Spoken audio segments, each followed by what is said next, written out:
بسم اللہ الرحمن الرحیم۔ اور اوساط اور اجزاء میں اختیار ہے، چاہے بسم اللہ پڑھے اور چاہے نہ پڑھے۔ یہاں سے سبق باقی تھا۔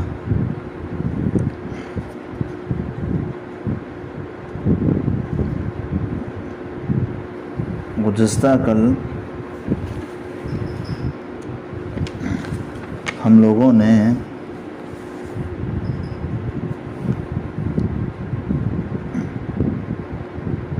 بسملہ کے بارے میں سبق پڑھا تھا۔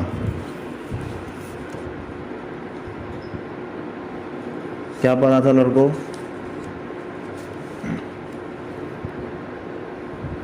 کہ جب سورت شروع کی جائے تو بسم اللہ کا پڑھنا بھی نہایت ضروری ہے۔ تو آپ لوگوں نے یہاں سنا کہ بسم اللہ کہاں پڑھی جائے گی، اور بسم اللہ پڑھنا کیسا ہے، یعنی بسملہ کا محل بھی سنا اور بسملہ کا حکم بھی سنا۔ پھر اس کے بعد آپ نے سورہ براءت کے بارے میں بھی سنا کہ سورہ توبہ میں، سورہ براءت میں بسملہ کیوں نہیں پڑھی جاتی۔ اس سے ہم مکمل فارغ ہو گئے تھے۔ اور اوساط اور اجزاء میں اختیار ہے، یہاں سے سبق باقی ہے۔ امید ہے آپ لوگوں کو سبق مل گیا ہوگا۔ ہاں، اوساط یہ وسط ان کی جمع ہے، اور اجزاء یہ جزء ان کی جمع ہے۔ اوسط کس کو کہیں گے؟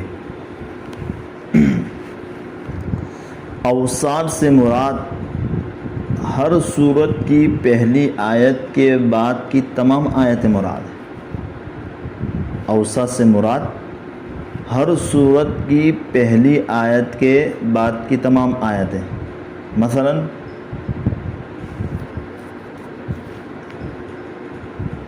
اعوذ باللہ من الشیطان الرجیم، بسم اللہ الرحمن الرحیم، الحمد للہ رب العالمین۔ اس کے بعد کی تمام آیتیں وسط میں داخل ہو جائے گی۔ کیوں؟ اس لیے کہ پہلے آیت تو ابتدائی قرات کے لیے ہے نا، ابتدا ہے نا، سورت کی ابتدا کے لیے ہے، ابتدائی قرات کے لیے ہے۔ تو اس کے بعد کی تمام آیتیں کہیں سے بھی پڑھے، درمیان دوسری آیت سے پڑھے، تیسری سے پڑھے، پانچویں سے پڑھے، 10ویں آیت سے پڑھے، 15ویں آیت سے پڑھے، کوئی سی بھی آیت سے پڑھو آپ، تو پہلی آیت کے بعد کی تمام آیتیں اوساط میں داخل ہیں۔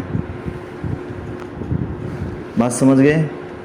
اب آگے دیکھیں، اب اوساط کا تعلق براءت اور غیر براءت دونوں سے ہیں۔ نہیں سمجھے؟ مثلا اوساط دیگر صورتوں میں بھی ہے۔ سورہ فاتحہ میں الحمدللہ کے بعد کیا آیتیں تمام اوساط میں داخل ہوگی۔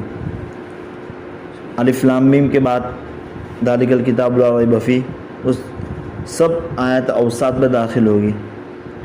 تو اسی طرح یہ سورہ براءت میں بھی براءۃ من اللہ ورسولہ، اس کے بعد کی تمام آیتیں بھی اوساط میں داخل ہوگی۔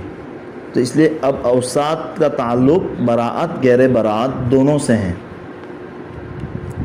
مصنف رحمۃ اللہ علیہ کی عبارت سے معلوم ہوتا ہے کہ درمیان براءت میں بھی قاری کو بسملہ پڑھنے نہ پڑھنے کا اختیار ہے۔ یہ مصنف کی بات سے ایسا پتہ چلتا، حالانکہ مسئلہ ایسا نہیں ہے، بلکہ اس مسئلے میں تھوڑی سی تفصیل ہے۔ اس کو آپ آئندہ سال خلاصۃ البیان میں سنیں گے، لیکن یہاں مختصر سمجھ لو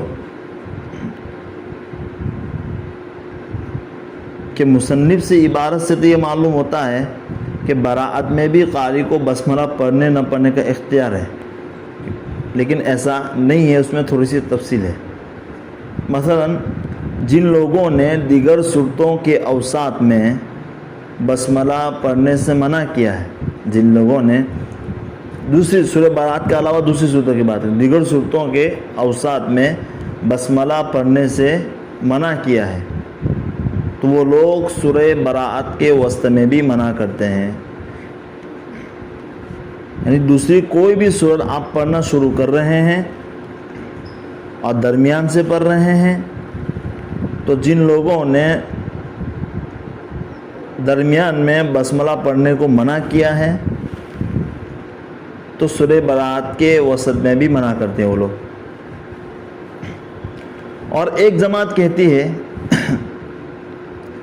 کہ سورت کا وسط اول سورت کے تابع ہے۔ کیا کہتے ہیں ایک جماعت؟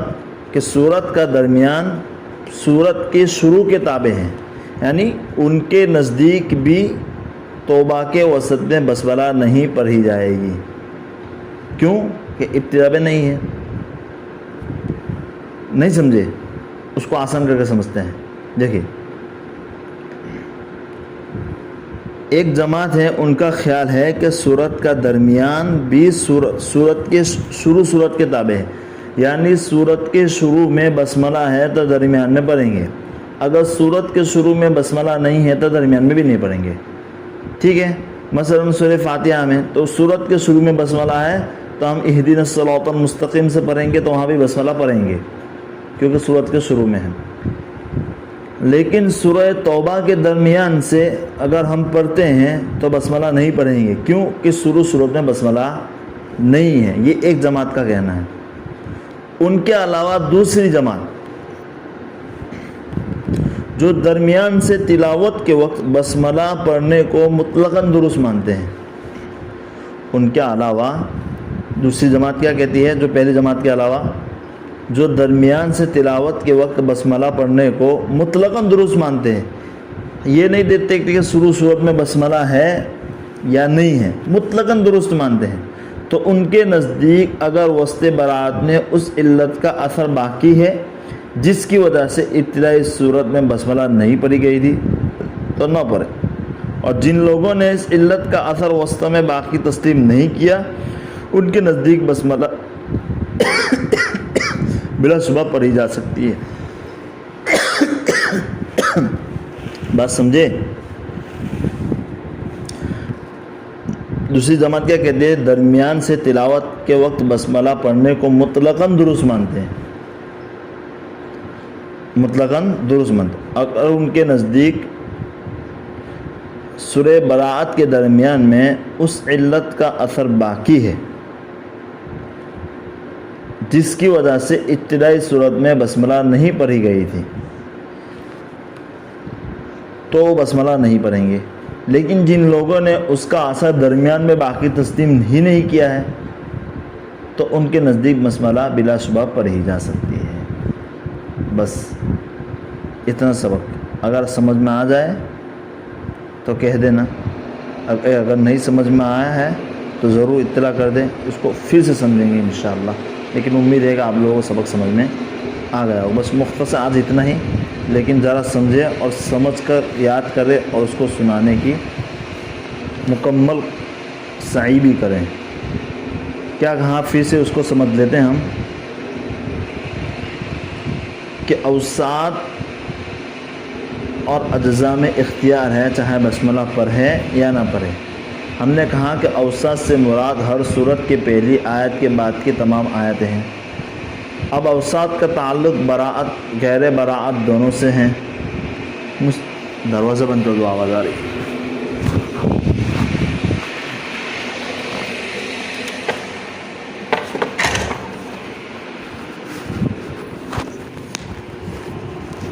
ہاں، کیا کہہ رہے تھے؟ اوساط سے مراد ہر صورت کے پہلی آیت کے بعد کی تمام آیتیں مراد ہیں۔ ہر صورت کی پہلی آیت کو چھوڑ کر تمام آیتیں اوساط میں داخل ہیں۔ اب اوساط کا تعلق براعت غیر براعت دونوں سے ہیں۔ مصنف رحمۃ اللہ علیہ کی عبارت سے معلوم ہوتا ہے کہ درمیان برات میں بھی قاری کو بسملہ پڑھنے نہ پڑھنے کا اختیار، لیکن مسئلہ ایسا نہیں ہے، تھوڑی سی تفصیل ہے۔ اس کو مختصر انداز میں یوں سمجھ لو کہ جن لوگوں نے دیگر صورتوں کے درمیان میں بسملہ پڑھنے سے منع کیا ہے وہ لوگ سورہ برات کے درمیان میں بھی بسملہ نہیں پڑھتے، اور ایک جماعت کہتی ہیں کہ سورت کا وسط، سورت کا درمیان شروع سورت کے تابع ہے۔ ان کے نزدیک بھی توبہ کے سورہ توبہ کے درمیان میں بسملہ نہیں پڑھی جائے کیونکہ ابتدا میں نہیں ہے۔ ان کے علاوہ اور ایک جماعت ہے جو درمیان سے تلاوت کے وقت بسملہ پڑھنے کو مطلقاً درست مانتے ہیں، درمیان سے تلاوت کے وقت بسملہ پڑھنے کو مطلقاً درست مانتے ہیں۔ ان کے نزدیک اگر وسط برات میں اس علت کا اثر باقی ہے جس کی وجہ سے ابتدائی سورت میں بسملہ نہیں پڑھی تھی تو نہ پڑھے، اور جن لوگوں نے اس علت کا اثر درمیان میں باقی تسلیم نہیں کیا تو ان کے نزدیک بسملہ بلا شبہ پڑھی جائے۔ السلام علیکم ورحمۃ اللہ۔